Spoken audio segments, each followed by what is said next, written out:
Muito bom dia para você que está ouvindo esse áudio. Deus abençoe a sua vida.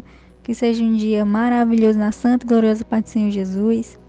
Que Deus abençoe a sua leitura, o seu devocional. Que Ele fale com você de uma forma particular. Que você absorva aquilo que a gente for ler, estudar, se aprofundar, para praticar no seu dia a dia. Aqui nesse projeto, a gente tem lido de segunda a sexta, com o objetivo de desenvolver o hábito de ler a Bíblia diariamente. Aos sábados e domingos, nesse projeto eu deixo livre, mas eu particularmente, geralmente, eu me envolvo com algumas atividades da igreja. Agora, né, nesse dia que eu estou falando agora, eu estou em viagem, então muda um pouquinho a rotina da gente, né, mas eu vou, em nome de Jesus, continuar, né, com esse propósito que tem sido muito, muito edificante para mim. Eu acredito que para todos aqueles que têm acompanhado, nem que seja uma vezinha ou outra, né? Eu acredito que possa estar edificando de alguma forma. Então, hoje a gente vai dar continuidade ao livro de Lucas, que a gente começou ontem. Hoje a gente vai ler o capítulo 2. Também é um pouquinho extenso. Fala também do nascimento de Jesus, alguns detalhes, né? Então, também vou fazer alguns comentários aqui, vou buscar não me aprofundar muito, né? Vou deixar aí as dicas, né, de pesquisa, caso você queira se aprofundar mais. E sempre quando a gente vai estudando a Bíblia, cada vez mais que vai passando o tempo, que a gente vai adquirindo mais e mais conhecimento, vai tendo mais e mais experiência também com o Senhor, né, o Espírito Santo vai abrindo mais ainda o entendimento da gente. Por isso é tão importante a gente estar lendo sempre, né, a palavra do Senhor. Não adianta você ler a Bíblia todinha uma vez, né? Você tem que estar lendo a Bíblia sempre, todos os dias, né? Porque o Senhor ele fala de uma maneira particular e também a palavra, ela também nos reserva coisas assim, digamos que segredos, né? Que muitas vezes nos passam despercebido, mas quando a gente começa a ter um pouco mais de maturidade, à medida que a gente vai buscando mais o Senhor, então o Senhor ele vai revelando coisas novas pra gente. Coisas que antes pra gente era normal ou não chamava muita atenção, a gente fica com a nossa atenção mais apurada e nosso entendimento também. Isso é muito bom, porque não somente aproxima a gente de Deus, mas também a gente fica maravilhado, né, com o amor do Senhor e o seu poder. Então, sem mais delongas, vamos continuar a nossa leitura, capítulo 2 do livro de Lucas, que diz assim: E aconteceu naqueles dias que saiu um decreto da parte de César Augusto para que todo mundo se alistasse. César Augusto era o imperador de Roma. Este primeiro alistamento foi feito sendo Cirênio presidente da Síria. E todos iam alistar-se, cada um à sua própria cidade. E subiu também José da Galileia, da cidade de Nazaré, a Judeia, a cidade de Davi, chamada Belém, porque era da casa e família de Davi, para alistar-se com Maria, sua esposa, que estava grávida. Então, naquela época, o imperador de Roma pediu para as pessoas se alistarem, se registrarem, né, lá. E aí, para fazer isso, as pessoas tinham que se mover para sua cidade natal. E a cidade natal de José era Belém, porque ele era da família de Davi. E uma das promessas que o Senhor fez a Davi no Velho Testamento era que o seu trono, o seu trono ia ser para sempre, né? Então, Jesus, ele nasceu, né? Aqui fala de José, né? Que era a família de Davi, mas Maria também era. E ele veio da linhagem de Davi, né? Jesus, para confirmar também mais essa palavra, mais essa profecia que o Senhor lançou no Velho Testamento.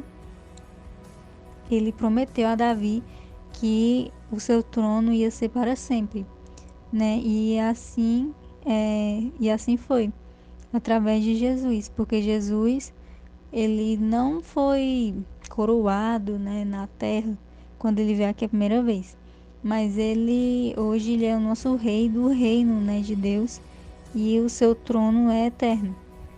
Então, você estava falando sobre isso. E aí José, ele foi com Maria para Belém, que era a sua cidade natal, para fazer esse alistamento. Então ele foi para sua terra natal, isso quer dizer que lá tinha muitos familiares, né, de José naquela terra. Então aqui continuando no versículo 6. E aconteceu que estando eles ali, se cumpriram os dias em que ela, Maria, havia de dar à luz. E deu à luz a seu filho primogênito, e envolveu-o em panos e deitou-o numa manjedoura, porque não havia lugar para eles na estalagem.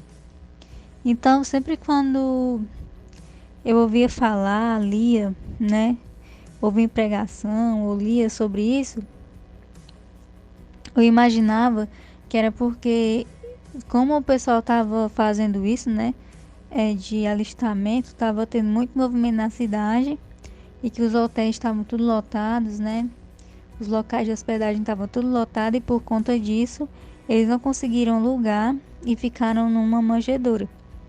Mas depois eu me aprofundando mais, né, um pouco mais sobre o nascimento de Jesus, eu aprendi que na verdade o fato de José estar indo para sua terra natal não lhes faltava lugar, né?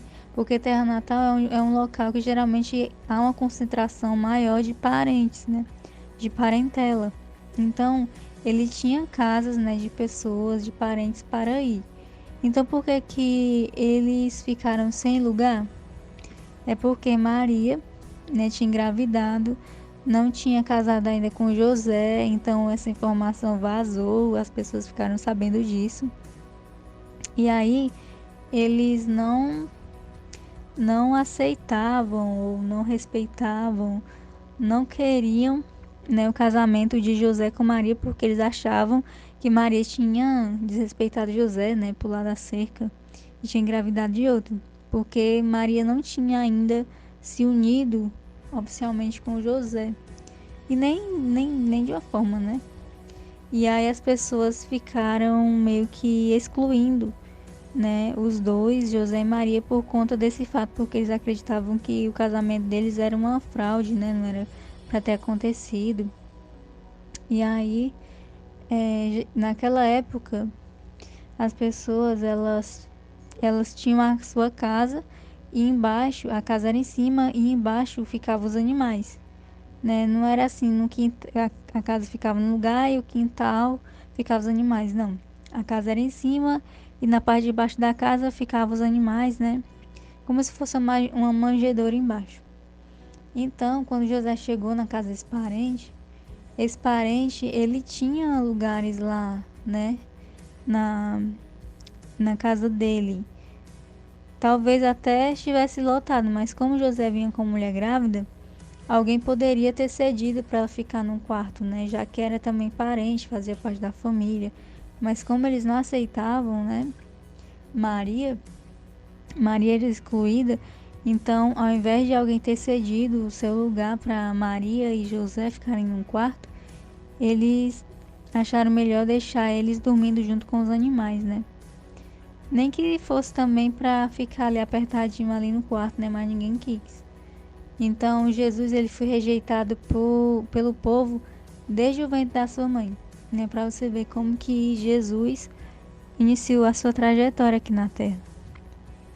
Então continuando aqui, né? Versículo 8. Ora, havia naquela mesma comarca pastores que estavam no campo e guardavam durante as vigílias da noite o seu rebanho. Então, aqui, né, diz que os pastores estavam pastoreando no campo. Então eles saíam e ficavam no campo pastoreando. Isso também é mais uma evidência de que Jesus ele não nasceu no inverno, como diz, né?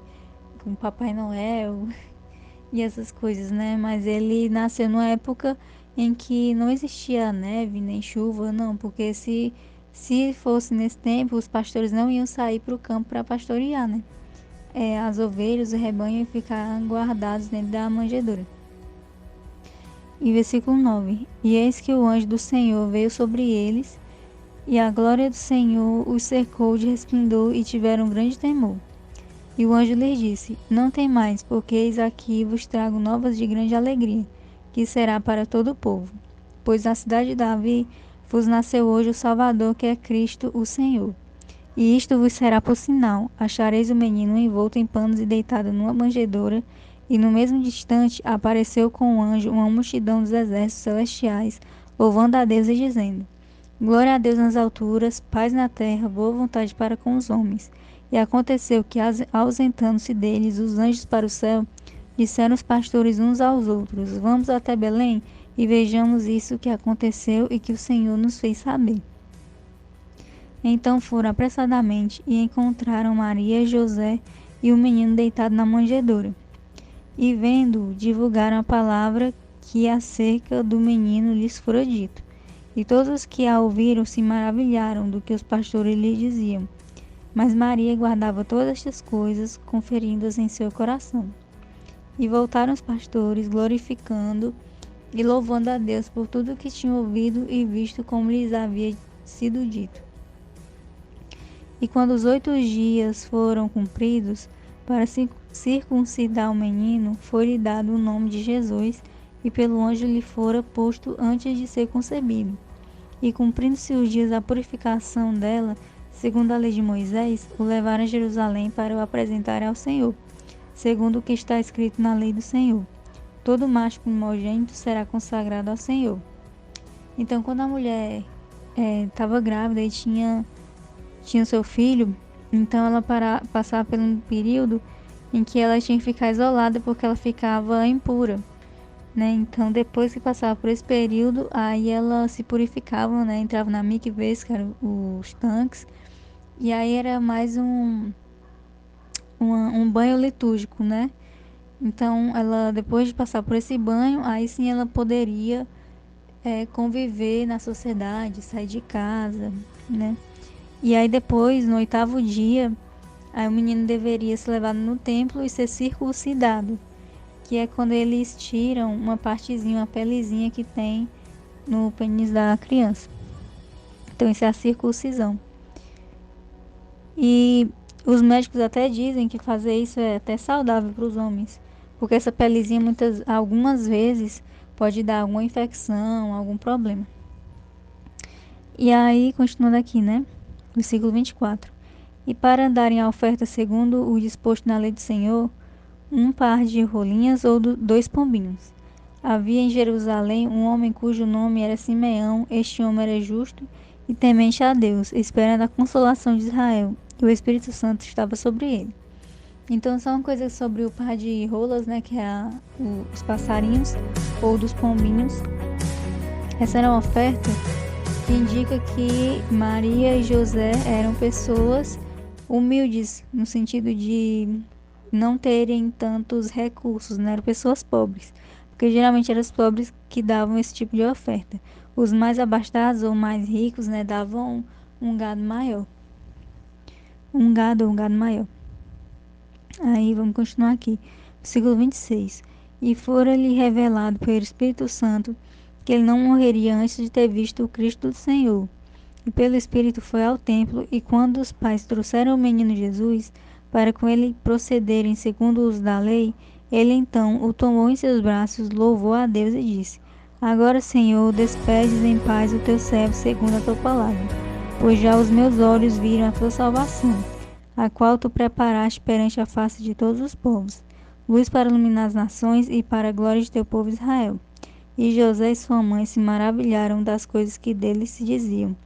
Então Simeão os abençoou e disse a Maria, sua mãe: Eis que este é posto para a queda e elevação de muitos em Israel, e para sinal que será contraditado. E uma espada transpassará também a tua própria alma, para que se manifeste os pensamentos de muitos corações. E estava ali a profetisa Ana, filha de Fanuel, da tribo de Aser. Esta era já avançada em idade, e tinha vivido com um marido 7 anos desde a sua virgindade.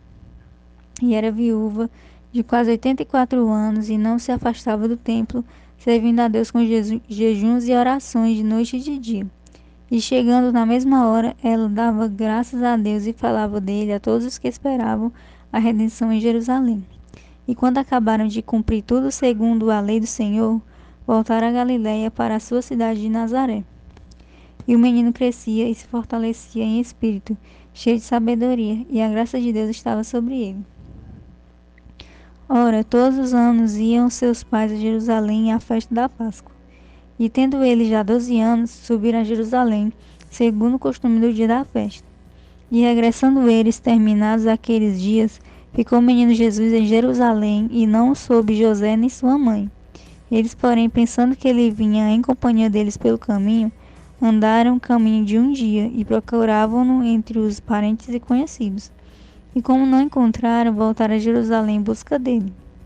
E aconteceu que, passados 3 dias, o acharam no templo, assentado no meio dos doutores, ouvindo-os e interrogando-os. E todos os que o ouviam o admiravam a sua inteligência e respostas.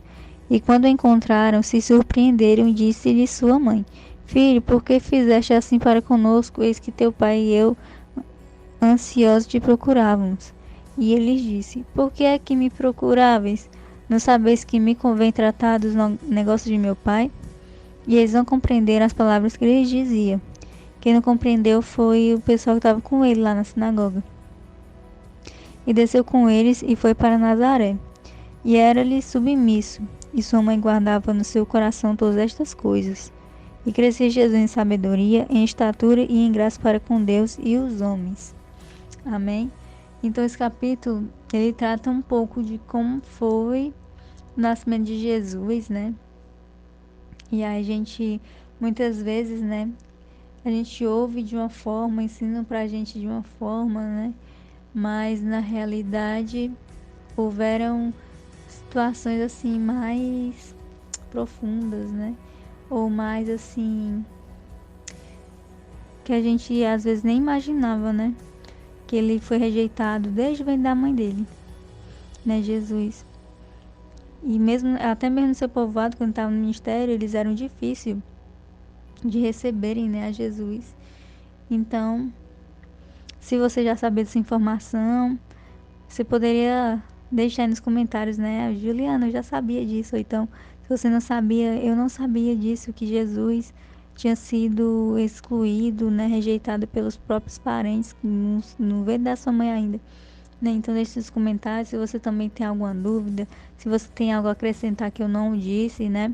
A gente está aqui para todos nós aprendermos, né? Eu estou aqui falando, mas eu estou também aprendendo, né? Então, que você venha compartilhar as suas dúvidas, para que a gente venha pesquisar e se aprofundar mais, ou se você conhece algo novo que eu não falei, também compartilhe, que é para eu também me edificar e também levar para frente nessa informação. E é isso, né? Que Deus abençoe a sua vida e até a próxima.